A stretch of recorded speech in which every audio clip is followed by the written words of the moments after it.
మీరెందుకు గ్రౌండ్ లెవెల్లోకి వెళ్ళి నేను మీ లీడర్ని మన కమ్యూనిటీకి మనం ముఖ్యమంత్రిని చేసుకుంటామనే వాయిస్ ఎక్కడో మీరు తీసుకెళ్లడంలో ఫెయిల్ అవుతున్నారనేది నా ఉద్దేశం. ఎందుకు కాపులందరూ తెలివైన వాళ్ళు అయిపోయారు? ఎందుకు పవన్ కళ్యాణ్ పార్టీలో ఉన్న కాపులందరూ బయటకు వచ్చారు? తోటా చంద్రశేఖర్ ఒక ఆయన వచ్చాడు, పెద్ద ఆయన సినిమా స్టారు, నేను అని ప్రజారాజ్యం పార్టీ పెట్టాడు, కమ్మాస్ ఎమోషన్స్ వాడాడు, పార్టీ నడిపాడు, పార్టీని తీసుకెళ్ళి కాంగ్రెస్లో కలిపేశాడు. సో వాళ్ళ ఆశలన్నీ అడియాసలు అయిపోయాయి.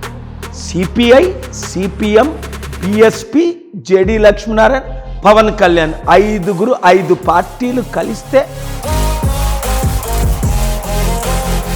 చిరంజీవి దగ్గరికి వెళ్ళి మరి కాపులందరూ అన్నారు Chiranjeevi megastar, Pawan Kalyan power star, KA Paul world star అని. నమస్తే ఫ్రెండ్స్, నేను మీ ఎర్రబెల్లి రజనీకాంత్. నేటి భారతం ప్రోగ్రామ్కి స్వాగతం.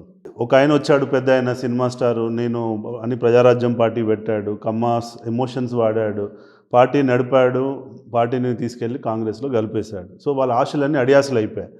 దాని తర్వాత పవన్ కళ్యాణ్ గారు వచ్చారు. పవన్ కళ్యాణ్ గారు ఇప్పుడు నేను కాపులకు నేనే లీడర్ అని చెప్పి ఎమర్జ్ అయ్యాడు. 2014 నుంచి తిరుగుతూనే ఉన్నాడు. కానీ ఆయన మీద కూడా నమ్మకం లేదన్నది మీరే చెప్తున్నారు. మరి ఇలాంటి సందర్భంలో, ఇంత క్రైసిస్ ఉన్న సందర్భంలో కాపు సామాజిక వర్గం నుంచి కేఏ పాల్ గారు ఎందుకు నేను మీ రిప్రజెంటేటివ్ని అని చెప్పి డైరెక్ట్గా ఎందుకు ఎమర్జ్ కాలేకపోతున్నాడు? అందరూ నాకు మద్దతు ఇస్తున్నారు. మీరు ఎందుకు ఇప్పటి వరకు ఏ రోజు కూడా నేను మీకు లీడర్ని, పవన్ కళ్యాణ్ కాదు, చిరంజీవి కాదు, వాళ్ళు మోసం చేస్తారు, వాళ్ళు మోసం చేసి అన్యాయం చేస్తారు, కానీ మీకున్న ఇంత స్ట్రెంగ్త్ ఉన్నప్పుడు, ఇంత గ్లోబల్ నెట్వర్క్, ఇంత పెద్ద వాళ్ళందరూ పరిచయాలు ఉన్నప్పుడు మీరెందుకు గ్రౌండ్ లెవెల్లోకి వెళ్ళి నేను మీ లీడర్ని మన కమ్యూనిటీకి మనం ముఖ్యమంత్రిని చేసుకుంటామనే వాయిస్ ఎక్కడో మీరు తీసుకెళ్లడంలో ఫెయిల్ అవుతున్నారనేది నా ఉద్దేశం. ఒకటే రీజన్ దానికి. మీరు మంచి ప్రశ్న పాయింట్అవుట్ చేశారు. 10 స్ట్రెంగ్త్లో నాకు 10 బెనిఫిట్స్ ఉన్నాయి, ఒకటి లేదు.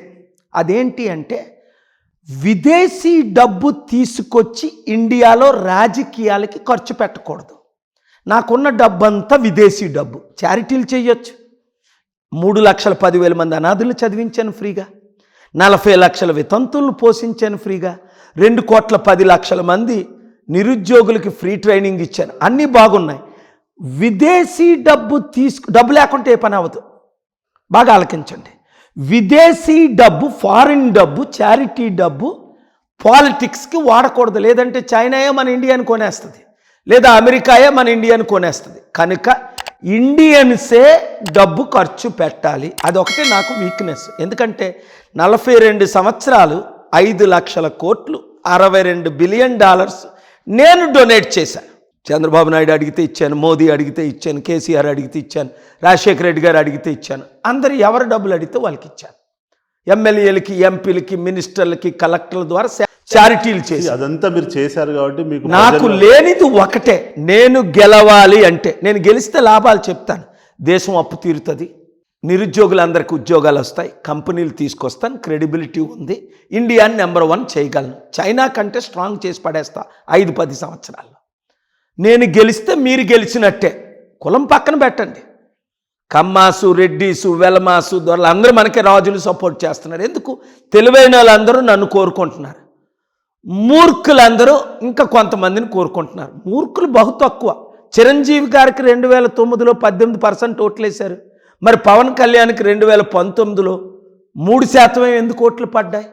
CPI, CPM, BSP, JD Lakshminarayana, Pawan Kalyan 5 పార్టీలు కలిస్తే 6% ఓట్లు పడ్డాయి. ఎందుకు? కాపులందరూ తెలివైన వాళ్ళు అయిపోయారు. ఎందుకు? పవన్ కళ్యాణ్ పార్టీలో ఉన్న కాపులందరూ బయటకు వచ్చారు. తోటా చంద్రశేఖర్ పెద్ద ఐఏఎస్ రిటైర్డ్, బయటకు ఎందుకు వచ్చాడు వెంటనే? జేడి లక్ష్మీనారాయణ పెద్ద ఐపీఎస్ ఆఫీసర్, అడిషనల్ డీజీపీ, ఎందుకు బయటకు వచ్చాడు? పవన్ కళ్యాణ్కి స్టెబిలిటీ లేదు, అలా అన్నలాగే బీజేపీని తిట్టాడు. 2014లో కాంగ్రెస్లో ఫస్ట్ ప్రజారాజ్యం పెట్టారు అన్నదమ్ములు ఇద్దరు, 2 కాంగ్రెస్లో చేరిపోయారు, 3 బీజేపీకి, టీడీపీకి 2014లో మద్దతు ఇచ్చారు. వాళ్ళని తిట్టి బయటకు వచ్చి టీడీపీ అన్నది కమ్మల పార్టీ, బీజేపీ అన్నది మతతత్వ పార్టీ అని తిట్టి బయటకు వచ్చి సిపిఐ, సిపిఎం, బిఎస్పితో మంచి పొత్తులు పెట్టుకున్నారు 2 వారు. ప్రజలు నమ్మలేదే. మళ్ళీ వాళ్ళని తిట్టి ఏమైంది? మళ్ళీ 2020లో బీజేపీ, 2023లో టీడీపీ. ఎమ్మెల్యే కాకముందు 10 పార్టీలు మార్చినోడిని ఎవడైనా నమ్ముతాడా? ఇప్పుడు ముద్రగడ పద్మనాభం జాయిన్ అవుతాను అంటాడు. ఎలా జాయిన్ అవుతాడు ఆయనకు బుద్ధి ఉంటే?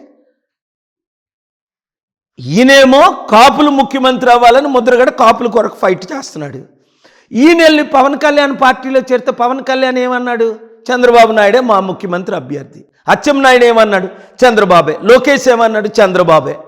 మరి చంద్రబాబును ముఖ్యమంత్రి చేయడానికి కాపులందరూ నాతో చేరండి రా అని అంటే పిచ్చోడు ఎవడైనా కాపులు ఉన్నారా? ఇంకా ఒక్క కాపు చేరాడా పవన్ కళ్యాణ్తో? చేరిన కాపు ఎవడైనా ఉంటాడా? ఉన్నాడు ఎవడైనా గెలుస్తాడా? ఫినిష్. పవన్ కళ్యాణ్ చాప్టర్ ఎప్పుడో క్లోజ్ అయిపోయింది. కనీసం ఎమ్మెల్యే అవడం కొరకు కాపులారా నాతో రండి అంట. హర్రామ్ జోగ ఏమంటాడు? 60 సీట్లు ఇస్తే మీరు వెళ్ళి చేరండి అని. ఎందుకు చేరాలి?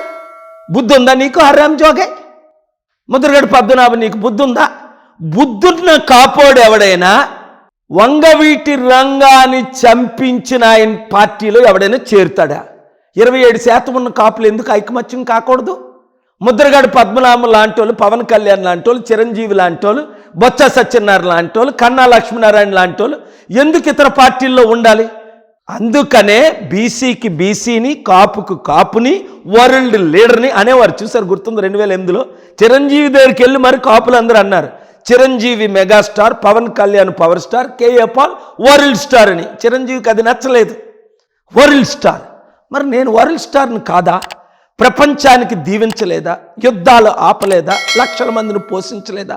అమెరికాతో ఢీకొనలేదా? ఇంత సత్తా ఉన్న మన తెలుగు బిడ్డని, ఇంత సత్తా ఉన్న మన తెలుగువాడిని మనం ఎందుకు నమ్మకూడదు అని కాపులందరూ ఇప్పుడు నన్ను నమ్ముతున్నారు. ఎందుకంటే నేను ఇంకో పార్టీలో మర్జ్ అవ్వలేదు, అలయన్స్ పెట్టుకోలేదు, అమ్ముడు పోలేదు, స్టేబుల్గా ఉన్నాను. అరే టైం పడితే పట్ని. అంబేద్కర్ లాంటోడే డిపాజిట్ కోల్పోయాడు ఎలక్షన్లో.